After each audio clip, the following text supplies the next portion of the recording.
excited that you are joining me for session number 5 out of 6. Yes. And you are the only female coach that is joining me during this session. So I'm super excited. I could not be more honored. I'm so stoked to be here. Thank you for having me. Absolutely. Thank you for joining. So as this series, you and I spoke a little bit before. This series has just been going so great. We said, it's the 5th out of 6 series, Dating Over 40. And even though you specialize in dating coach for men, really what we're going to talk about goes over between for men and women. So let's get started. I'm so excited. So what we talked about, what we were going to talk and discuss is self-sabotage in relationships. And just so you know, Emily, the viewers that are watching us, they like to join in and they like to give their comments. So we want them to give their comments and interact. So really excited about that. Yes, I love the interaction. Can't wait to hear what they have to say. Yes. Oh, someone is saying that we're both beautiful and we're models. Okay. Wow. Okay. I'll take that. I'll definitely take that. We'll take that for tonight. Thank you, guys.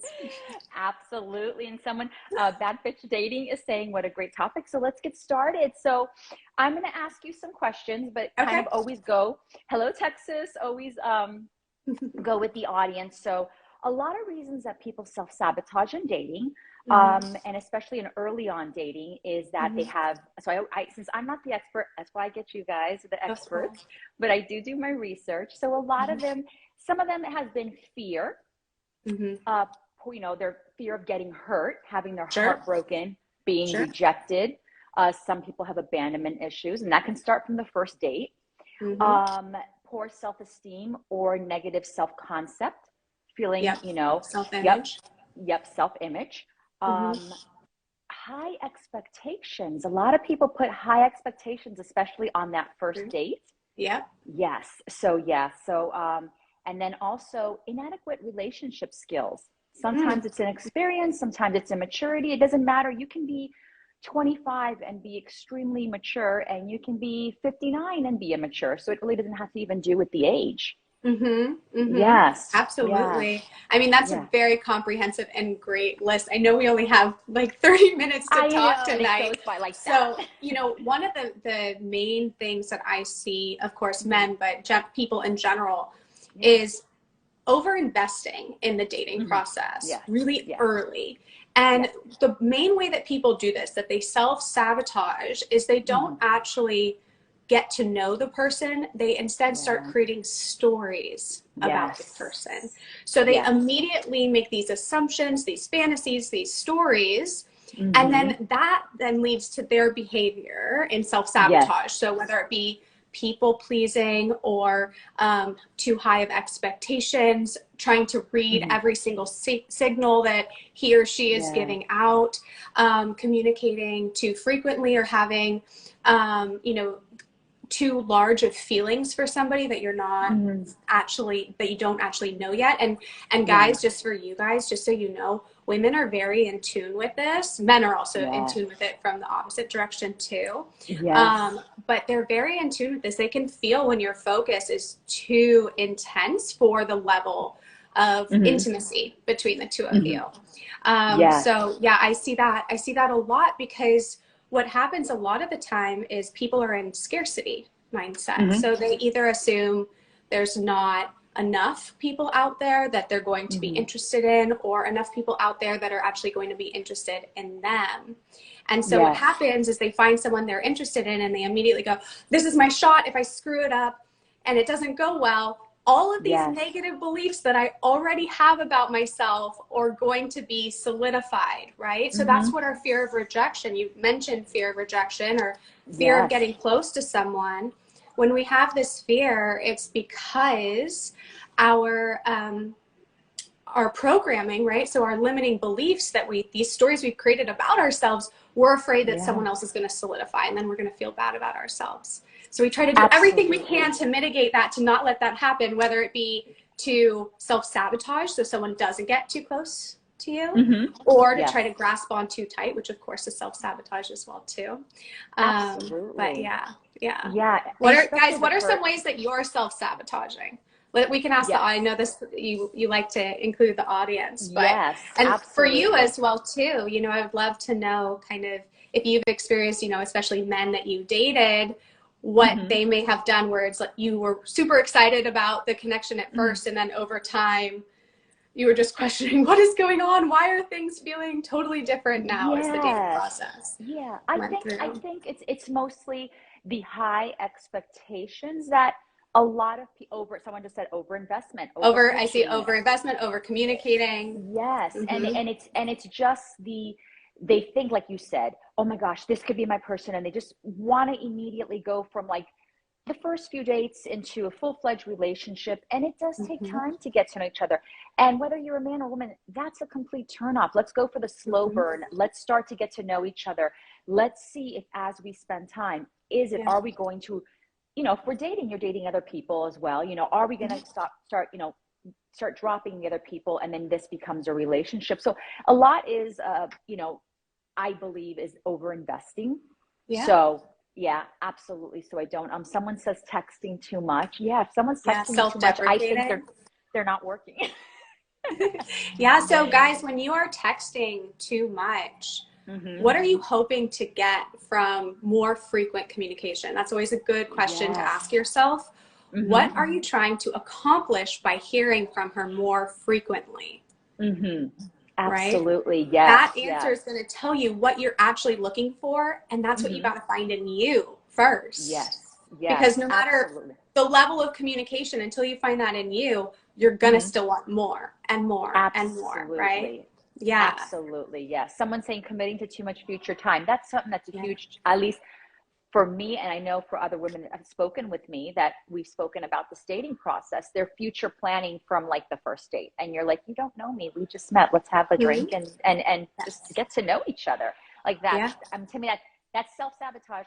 That's a red flag for me. I'm like, oh, they're just completely making all these scenarios in their head and they've pinned everything on that one person. So yeah, absolutely. Says, guys, as women, it actually reduces her trust in you if you choose her too quickly, because especially if she's a beautiful woman, she's assuming that that's what you're focused on.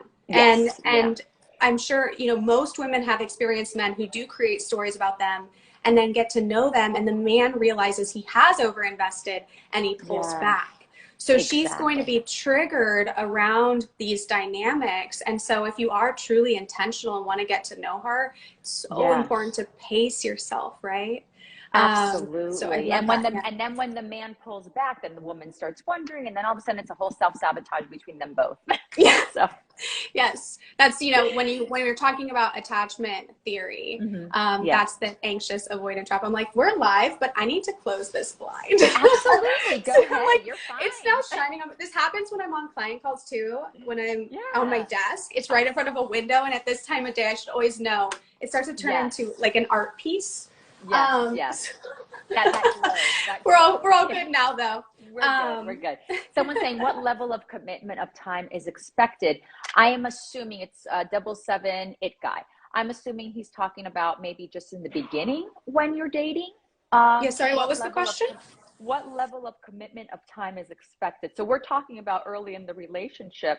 You know, what do you think so let's talk to the audience and ask them, what do you think is good when you are starting to date?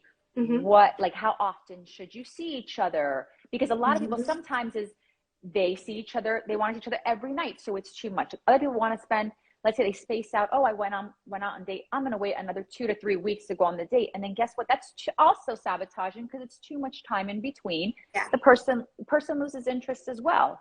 So I want to hear from you guys, what you guys think is the correct time. And Emily, what do you think? What's your personal opinion or your professional opinion on that? Absolutely. There's a lot of people saying once a week. And so this is very dependent on a couple of things. Okay. One, if you have a very strong insecure attachment style, the once a week, like quote unquote rule is really important. Because what happens is when you spend more time with someone really quickly, then you start to have the feelings of connection, the feelings of intimacy that aren't actually appropriate for the amount of time that you know the person. And so it can lead to you over investing emotionally in somebody before you actually know them. And what happens when you overinvest, not only can it push somebody away, but you can actually ignore red flags. This is another way that people self-sabotage, is when you create those stories, when you're already invested in someone without truly knowing them, then you start to create excuses for their behavior, especially if you're physically attracted to them. For men, especially if you are physically attracted to a woman, you will make up every excuse for her in the books until you recognize you're in a relationship with someone that's not compatible with you. And then you've invested more time, more energy. And so it is really important that you do keep the pacing in the beginning. And I say once a week, usually the first 4 weeks is a good rule of thumb. And from there, you really want to, I have my clients all set like a dating boundary roadmap. So what are their boundaries and expectations in month 1, month 2, month 3? Now, of course, there's work that we have to do before they can actually have genuine desires, because a lot of the times our desires for connection, like I mentioned earlier, come from deep-rooted fears or insecurities and wounding, right? I talk a lot about, oh, thank you. The Ronan says Emily is the best. I'm like, oh, thank you. Yeah, that's why she's on here. Absolutely. I got the best for you guys. So, you know, when we are programmed to want that affirmation because we have insecurities, we have limiting beliefs, we fear abandonment, or sometimes it's even comes from a fear of intimacy, then our expectations are off, and those needs for affirmation get confused with a desire for connection. So you first need to even out all of that, and then you can create a nice little dating roadmap for yourself to understand, okay, what expectations of communication do I want to see? And that way you can show up in the dating process authentically as you'd want to, and also appropriately for the amount of time that you've spent together, without trying to guess what she wants or he wants, right? So this is another big self-sabotaging topic, is people pleasing. Trying to understand or try to like predict what the other person wants from you, and then adjusting your behavior for that. That's another really easy way to get into a relationship with someone you are just not compatible with. Exactly. But people do it all the time. Yes. Someone's saying here, Phil Chevalier is saying, don't have expectations, just let it flow. And that is huge. That is a key. So, you know, so let me ask you another question. Do you believe that they should be dating just, or your opinion, when you're starting to date, again, because some people, maybe they've been in marriages. Someone said I was in marriage for 25 years, and now this is a new process for me. And it's a completely different world from when you were in your 20s, even in your 30s, now into your 40s, 50s, 60s. It's so difficult, a completely different world. Because I have my friends that are married, and they're like, I'll tell them stories, and they're like, what? And I'm like, listen, ladies, it's completely different from when we were in our 20s. So my question is, should you put your eggs all in one basket? Should you maybe, you know, date on rotation? So then that comes, you know, for me, at least, I believe the once a week is nice. You know, I do like at least the ones that that I can't date. If I'm dating in rotation, I don't have, this is my opinion, I don't have one, you know, committed relationship. You know, I can't handle more than three men that I'm dating. I just can't. I don't function. It's too many phone calls, too many good Need a spreadsheet at that point. Yeah, I need a spreadsheet. But I do love, and it's not always 3, maybe 2, maybe 3, but I do love the good morning, the good night, because, you know, they're putting in effort, you know, and it doesn't mean that he is only putting that in. The woman should be reciprocating if she's interested in him as well, even if you're dating other people. And then eventually, who rises to the top, that could be your compatible person, because you're getting to know these people. And then it's always, you know, you may be left with none of them, or the one who rises to the top, you're like, okay, this is my person. And you took the time, and you took that slow burn to get to know each other. So like you said, for me, at least the first month, once a week is nice. But I do love the good morning text, the good night, or the little emoji during the day, I'm thinking of you, or a little, you know, can you talk for a few minutes? I think it's great. You get to know each other. So, I mean, I don't know what your opinion is on that, you know? Well, while I answer part of this, I do want to hear what the viewers have to say about, do you guys, men and women, do you date multiple people at the beginning of the dating process?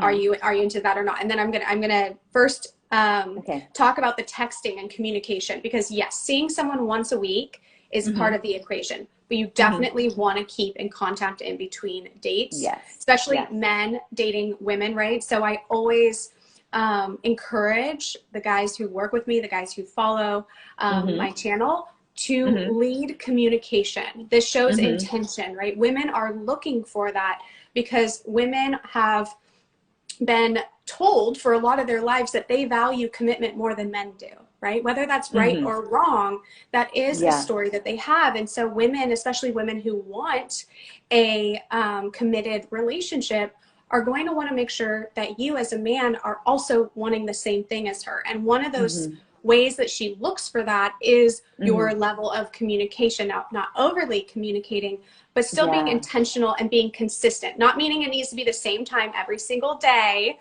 Yes. but that you are in touch with her.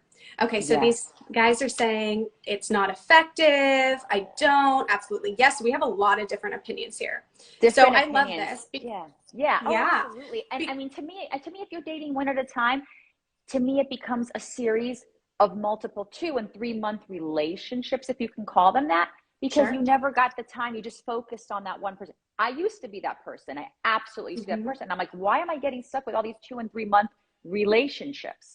And then Yeah. I was like, Yeah. no. And then from being on the reality show, the dating reality show, I was like, I focused on one person, and I was like, I finally, it came back to me like, no, and then Mm-hmm. now it's been a process of, Yeah. dating, and I always say, and yeah, I have my guy that's number one, and that's obviously who I spend more time with, but I'm still getting Mm-hmm. to know two or three or number two, and then you kind of get to know, and like I said, whoever rises to the top is and also me for him, not just him for me, Mm-hmm. I have to prove myself to him as well. So it has to be reciprocal as well. You're not just sitting here, for women, you just cannot expect the men to be just completely giving you all attention and you're not reciprocating. You have to also reciprocate back. It goes both ways. And that's how you get to know each other at the end. Absolutely. And Yeah. from my opinion as a coach, it really Mm-hmm. comes down to the person and what they're comfortable with and what Mm-hmm. they want. Now, Yeah. there's a couple of caveats here. Mm-hmm. One is if you are a guy who has who tends to be worried that you're going to do something wrong and mess it Mm-hmm. up, Mm-hmm. sometimes men will then not see multiple women because they're afraid if that woman finds out or if anything Mm-hmm. distracts them that they can screw it up. But what Mm-hmm. happens is, like I said, sometimes your focus gets too put on the woman Yeah. too early on, and she can feel that, and she feels chosen before she Uh-huh. truly feels known and seen. Yes. So what happens in that situation is it's okay if you don't want to date other people, right? It is Mm-hmm. up to you of what you want to do. But it is Mm-hmm. important that you continue to focus on other pieces of your life then. So not all Yes. your attention is diverted onto her. Now, there is Yes. a healthy boundary though. If you are seeing multiple people, I see this happen a lot, Mm-hmm. especially with online dating, and I call it shiny Mm-hmm. object syndrome. Is people Yes. will Oh, go through yes. the cycle and they're like, well, I Yeah. like all these people, but I feel like I'm missing this, I Yes. want her toenail to look different. I always think back to Shallow Hal. Have you seen that movie? Yes, yes, yes, Yeah, and he like yes. he dumps the model because of her big toe or something, right? Mm-hmm. That's more Yeah. avoidant. Like if you're talking about attachment styles, more avoidant behavior when you're able to pick out Mm-hmm. something wrong with anyone who's interested in you. This stems from Yes. a fear of intimacy.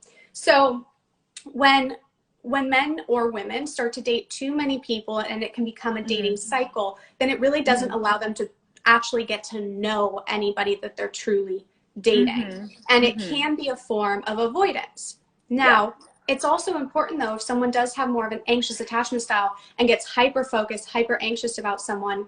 sometimes what coaches or people will suggest is for them to date multiple people just to learn how to calm their nervous system, to learn how Mm-hmm. to be discerning and not Yes. immediately assume that someone is for them. Yes. So, this really is such a personal choice, and it is important to just make that decision for yourself and then allow the person you're dating to also make that decision for him or Mm-hmm. her, Yeah. and to recognize if it doesn't feel in alignment with you that you don't need to date that person. But I wouldn't say Exactly. there's anything wrong or right about choosing to date other people. Now, I do want to caveat, I'm not talking about sleeping with multiple Exactly. people. Yes. Right? Someone said here, the question on my mind would be, what are they doing with other men? Right. You should be knowing, I think it was from George W. Freeman. George, you should be knowing what type of woman that you're dating. Though I may be dating two guys at the same time, I'm only kissing one. And I'm definitely not sleeping with either one of them. So I think it's a personal choice. It's dating does not mean you're intimate. Dating does not mean you're kissing both of them. Dating or three, or if you're dating two or three, dating does not mean that you're having that intimacy. So at least for me, my personal belief, if I am getting intimate with someone, that means we're already in a committed relationship. If out of the ones that I'm dating, if I'm kissing that one, sure enough, I'm not kissing the other ones. So, but you're not so focused with the eggs in one basket, because I do not want I don't want those rose-colored glasses. I want to be able to see him for who he truly is, and he needs to see me for who I truly am. Yes. Yeah. Yeah. And I'm very open and honest. If they ask, absolutely, I'm very open and honest. And I will definitely say, if I'm kissing you, I'm definitely not kissing anyone else. Yes. Or if and we're not sleeping together, because that means I would be in a relationship with you.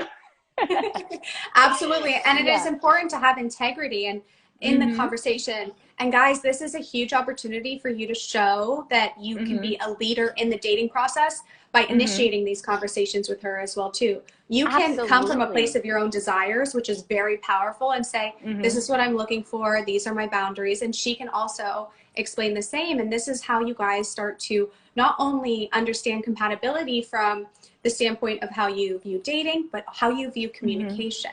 When you're able to have those tough conversations from the get-go, and you're both able to connect in that way, that's a great sign, you know? And I think it's important too to recognize that a woman may say, I'm not ready to be exclusive with you. I'm not ready to commit to you. That also doesn't mean she's necessarily seeing other men. She's just not ready to actually do that with you, because she wants to have enough time with you. She wants to have created enough trust and built that with you as well too. So it's really important to recognize this doesn't mean that she's trying to take advantage of you. Now, there are women out there, and there are men as well too, who take advantage of the situation. It is your job to be discerning and to determine what is in alignment with you. Is this person in integrity? Yeah. Exactly. Someone's asking her, how do I be the guy that rises to the top of the list? So, I mean, for me as a woman, effort and consistency is everything to me. That is everything above anything else that he may offer. I want to see effort and consistency. And Neil is his name.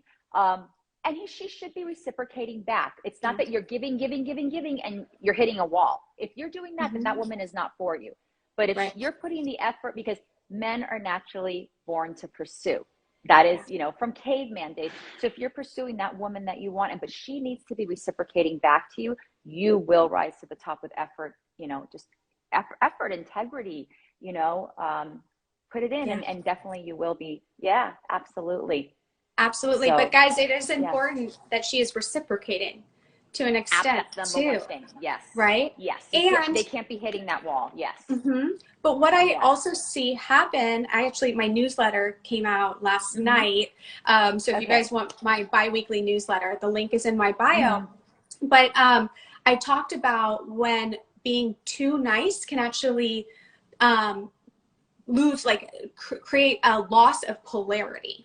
And this is something you brought up, where you said, someone who's pursuing, who's making the effort. I hear a lot of men, and I'm saying this obviously because my audience is predominantly male, and I coach men. So I hear a lot of men say, well, I feel like I'm putting in all this effort only for her to then say no, and they can feel really disheartened. And but guys, I just want you to understand, she needs to be reciprocating. You need to feel that she is also putting in effort. And a lot of the times too, and I talk about this with my clients, is there's some parts of the way that women put in effort that you guys don't notice or see or realize. Like how much time it takes to get your nails done. It's like, even just that. Now, of course, if you're dating a woman who doesn't get her nails done, then that might not be a piece of reciprocation. This is just an example. But, she is doing that for herself, but she's also recognizing that that's something that you also notice, right? Actually, fun fact, men notice hair and nails first over anything else. Oh, There's been studies on it. absolutely. Let me know if you guys agree. Do you guys notice hair and nails first? Yes. So, Men you know, always, as much as men but yeah, say, there are oh, little you things can that just come. she's doing. Yeah.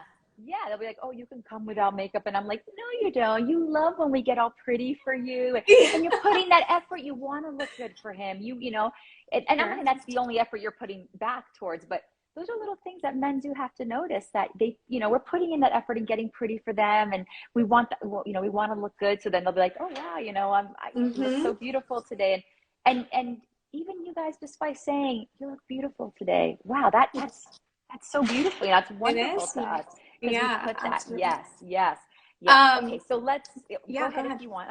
No. I was just going through here because we're running out of time. Oh I yeah. have so much. I love this. Oh my gosh. Yes. No, I wanted to say You know, something about the little yes, things that go she ahead. does, just to Yes. clarify something that I do know gets really misconstrued is women a lot of the times, guys, and I've made a reel about this. Women are taught that your attraction for them will be built if she leans back and allows you to pursue. Yeah. So if you are the one always initiating contact, but she is reciprocating and she's being engaging with you, she's accepting dates, she is interested, even if she's not initiating contact, because she's been told if she initiates contact too much, you might lose interest. So it's important to understand these little pieces of a woman's perspective in order for you to show up without feeling resentful or confused, and be able to lead and show up and be consistent in a way that does have you, you know, end up with the woman of your dreams. Yes. So someone's saying effort and consistency, but you said not over investing too much at first. Effort and consistency does not mean over investment, you know, at all. So there is a difference there, and you have to learn where that line is. So, but exactly what you said. Yeah, we love when men pursue us, and the woman has got to reciprocate back. I love, oh my gosh, she called me. Of course I'm going to answer. And it's, you know, and she sent that little text. And I think someone said about what, you know, if I send her an emoji during the day to let her, someone put it like to let her know I'm thinking about that. I love that. I love a little ding at 3 o'clock in the afternoon, a little kiss, like, okay, you're telling me I'm on your mind. And that, you know, that's all I need to know. And that makes me like, okay, he's putting that's effort. He's showing you he likes you. Yes. So yes, and to go above and beyond the emoji, send a picture of somewhere you were at that day, and create like a cute remark with it around, like, would you believe that they sell, you know, shoes at a coffee shop now, and pictures of shoes at I mean, I don't know where that just came from, but you know, so include her in little moments of your day that makes her feel like she's a part of your life and allows her to envision what it's going to be like to date you. Yes. Someone's saying here, not exactly sure the best way to pursue without pushing her away. If you feel that you're pushing her away, my opinion is you are really going at it hard, and it's not healthy. So you need to really look at yourself as to what you're doing, if that's what you're feeling, that you're pursuing her too hard. You know, it's a fine, delicate balance, but if you're feeling that, then definitely you're going too hard at it, or she's not reciprocating. And you know what? There is someone out there waiting for you and is wanting that love from you. So you move on. You definitely move on. There's how many billions of people in this world? So definitely, yes. So, okay. So another thing that I think is that people, oh my God, we have a few minutes, Emily. Someone is saying, let me throw this last one at you. A thing is that sometimes people completely forget their friends and family and focus on that new person that they're dating.